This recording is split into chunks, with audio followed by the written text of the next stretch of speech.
जय श्री कृष्ण, राधे राधे। आप आज सुनते हैं प्रदोष की कथा। आज प्रदोष है तो आज प्रदोष की कथा सुनते हैं।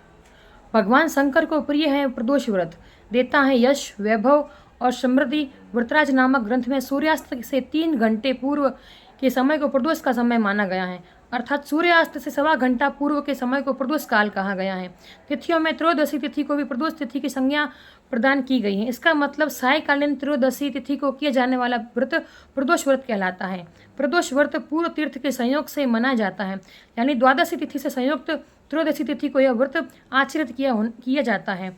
पक्ष भेद होने के कारण से शुक्ल या कृष्ण प्रदोष व्रत कहा जाता है। भगवान शिव को यह व्रत परम प्रिय है, इसलिए इस व्रत में शिव जी की उपासना की जाती है। पुराण के अनुसार प्रदोष व्रत करने से सांसारिक दुखों से निवृत्ति मिलती है। यह व्रत सुख संपदा युक्त जीवन शैली के अलावा हमें यश, कीर्ति, ख्याति, वैभव और संपन्नता देने में समर्थ होता है। व्रत है कल्याणकारी व्रत। उपवासक को धर्म मोक्ष से जोड़ने वाला और अर्थ काम के बंधनों से मुक्त करने वाला होता है। भगवान शिव की आराधना करने वाले जातकों को गरीबी, मृत्यु, दुख और ऋणों से मुक्ति मिलती है। सोमवार के दिन त्रयोदशी पर किया जाने वाला व्रत आरोग्य देता है, तो सोमवार के त्रयोदशी प्रदोष व्रत से मनोइच्छा की पूर्ति होती है। जिस मास में मंगलवार के दिन त्रयोदशी का प्रदोष व्रत आता है, उस दिन के व्रत को करने से रोगों से मुक्ति व स्वास्थ्य लाभ प्राप्त होता है। वहीं बुधवार के दिन प्रदोष व्रत हो तो उपासक की सभी कामना की पूर्ति होने की संभावना बनती है। गुरु प्रदोष व्रत शत्रुओं के विनाश के लिए किया जाता है। शुक्रवार के दिन होने वाला प्रदोष व्रत सौभाग्य और दाम्पत्य जीवन की सुख प्राप्ति के लिए किया जाता है। आखिर में जिन्हें संतान की प्राप्ति की कामना हो, उन्हें शनिवार के दिन पढ़ने वाले प्रदोष व्रत करना चाहिए। जल्द प्रसन्न होने वाले देव हैं महादेव। अपने सामर्थ्य के अनुसार पूजन सामग्री बेल पत्र आदि लाकर संभव हो सके तो पति पत्नी एक साथ बैठकर शिव जी का पूजन करें। यदि कोई मंत्र नहीं आता हो तो ओम नमः शिवाय का जाप करते हुए पूजा करें। महादेव जल्द प्रसन्न होने वाले देव हैं। प्रदोष व्रत रखने से सांसारिक दुखों की भी निवृत्ति होती है। यह व्रत सुख संपदा युक्त जीवन शैली के अलावा हमें यश, कीर्ति, ख्याति और वैभव देने में समर्थ है। विशेष रूप से पढ़ने वाले प्रदोष व्रत आज के दैहिक भौतिक कष्टों का निवारण करने में परम सहायक होता है। प्रदोष व्रत के महात्मा एवं फल हिंदू परिवारों में व्रत एवं उन्हें करने पर विभिन्न फलों को लेकर कई मान्यताएं बनी हुई हैं।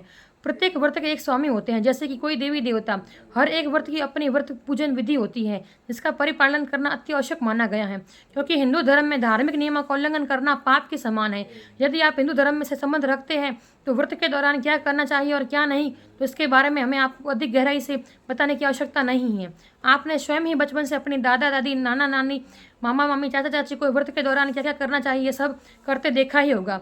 यूँ तो यह व्रत साल में कई बार आता है, कई बार तो महीने में 2 बार भी आता है, लेकिन हर बार इसका महत्व एवं व्रत से मिलने वाला फल भिन्न होता है। हिंदू धार्मिक तथ्यों के अनुसार स्कंद पुराण में प्रदोष व्रत का उल्लेख मिलता है, जिसके मुताबिक प्रत्येक माह की दोनों पक्षों की त्रयोदशी के दिन संध्या काल के समय जो प्रदोष कहा जाता है, उस दिन शिवजी को प्रसन्न करने के लिए प्रदोष व्रत रखा जाता है। पौराणिक कथा स्कंद पुराण में वर्णित एक कथा के अनुसार प्राचीन काल में एक विधवा ब्राह्मणी अपने पुत्र को लेकर भिक्षा लेने जाती थी और संध्या को लौटती थी। एक दिन जब वह भिक्षा लेकर लौट रही थी तो उसे नदी किनारे एक सुंदर बालक दिखाई दिया, लेकिन वह नहीं जानती थी कि वह बालक कौन है। दरअसल वह बालक विदर्भ देश का राजकुमार धर्मगुप्त था, जिसे शत्रुओं ने उसके राज्य से बाहर फेंक दिया था। एक भीषण युद्ध में शत्रुओं ने उसके पिता को मारकर उसका राज्य हड़प लिया था। तत्पश्चात उसकी माता की भी मृत्यु हो गई थी। नदी किनारे बैठा हुआ बालक बेहद उदास लग रहा था, इसलिए ब्राह्मण ने उस बालक को अपना लिया और उसका पालन पोषण किया। अब वह उसे ठीक उसी प्रकार से स्नेह करती जैसे कि अपने स्वयं के पुत्र को करती। राजकुमार भी उसके साथ अति प्रसन्न था। कुछ समय पश्चात ब्राह्मणी दोनों बालकों के साथ देवयोग से देव मंदिर गई। वहाँ उनकी भेंट ऋषि सांडल्य से हुई।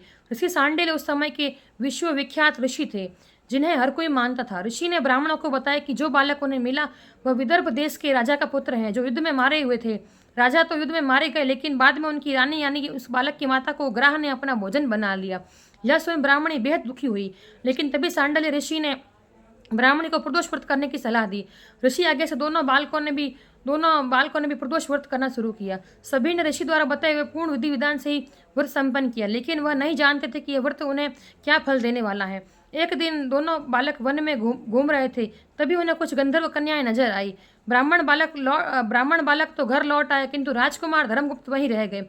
वे वहां अंशुमति नाम की एक गंधर्व कन्या की ओर आकर्षित हो गए थे। वो उन्हें बात करने लगे। गंधर्व कन्या और राजकुमार एक दूसरे पर मोहित हो गए। कन्या ने विवाह हेतु राजकुमार को अपने पिता से मिलवाने के लिए बुलाया। दूसरे दिन जब वह गंधर्व कन्या से मिलने गया तो गंधर्व कन्या के पिता को मालूम हुआ कि विदर्भ देश का राजकुमार है। भगवान की शिव की आज्ञा से गंधर्व राज ने अपनी पुत्री का विवाह राजकुमार धर्मगुप्त से कराया। वह समय दूर नहीं था जब राजकुमार के सितारे वापस पलटने वाले थे। इसके बाद राजकुमार धर्मगुप्त ने बेहद संघर्ष किया, दोबारा से अपनी गंधर्व सेना तैयार की और युद्ध करके अपने विदर्भ देश पर पुनः आधिपत्य प्राप्त कर लिया। कुछ समय के पश्चात उन्हें यह ज्ञात हुआ कि जो कुछ भी बीते समय में उन्हें हासिल हुआ वह यूं ही नहीं हुआ। यह सब ब्राह्मणी और राजकुमार धर्मगुप्त के प्रदोष व्रत के करने का फल था, जिससे प्रसन्न होकर भगवान शिव ने उन्हें जीवन की हर कठिनाई से लड़ने की शक्ति प्रदान की। यहीं से उत्पन्न हुई प्रदोष व्रत की मान्यता।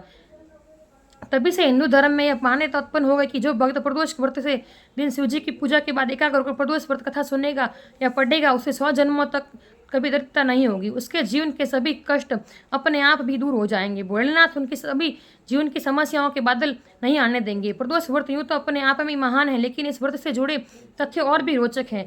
कहते हैं कि जिस भी दिन यह व्रत आता है उसके आधार पर इस व्रत का नाम महत्व बदलता जाता है। उदाहरण के लिए यदि रविवार के दिन प्रदोष व्रत आप रखते हैं सदा निरोग रहेंगे। इस व्रत को रवि प्रदोष कहा जाता है।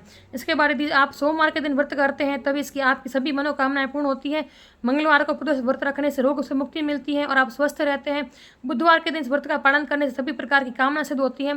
गुरुवार के व्रत से शत्रु का नाश होता है। शुक्रवार प्रदोष से सौभाग्य वृद्धि होती है। अतः अंत में आता है शनिवार का दिन। शनिवार के दिन यदि आप प्रदोष व्रत करते हैं जिससे पुत्र की प्राप्ति होती है। धार्मिक मान्यताओं के आधार पर ऐसा कहा जाता है कि जिस भी दिन प्रदोष व्रत करना हो उस वार को पढ़ने वाली त्रयोदशी का चयन करें तथा उसी वार के अनुसार कथा पढ़ें। यह अधिक फलदायी सिद्ध होता है। अतः मैं आपको इस व्रत को रात्रि में करने की विधि बताता हूँ। सूर्यास्त के पश्चात रात्रि के आने से पूर्व का समय प्रदोष काल कहा जाता है। इस व्रत में महादेव भोलेनाथ शंकर की पूजा की जाती है और आप शिव जी की मूर्त की पूजा कर सकते हैं। ध्यान रहे कि इस व्रत में व्रती को निर्जल रहकर व्रत रखना होता है। प्रातः का स्नान करके भगवान शिव की बेलपत्र, गंगा जल, अक्षत, धूप, दीप सहित पूजा करें। संध्या काल में पुनः स्नान करके इसी प्रकार से शिव जी की पूजा करनी चाहिए। प्रदोष व्रत मनुष्य के लिए बहुत ही फलदायी है। इसी प्रकार शिव जी की पूजा से सब रोग दूर होते हैं। इस प्रकार प्रदोष व्रत करने से व्रती को पुण्य फल मिलता है, क्योंकि इसमें लिखा है निर्जल व्रत। और अभी आहार अच्छा ना होने के कारण निर्जल व्रत संभव नहीं है, तो अपने शरीर के अनुसार अपन व्रत कर सकते हैं, क्योंकि शरीर स्वस्थ रहेगा तो अपन सब कुछ कर सकते हैं। जय श्री कृष्ण, राधे राधे, जय महादेव, हर हर महादेव। इसलिए प्रदोष फल की बहुत महिमा है।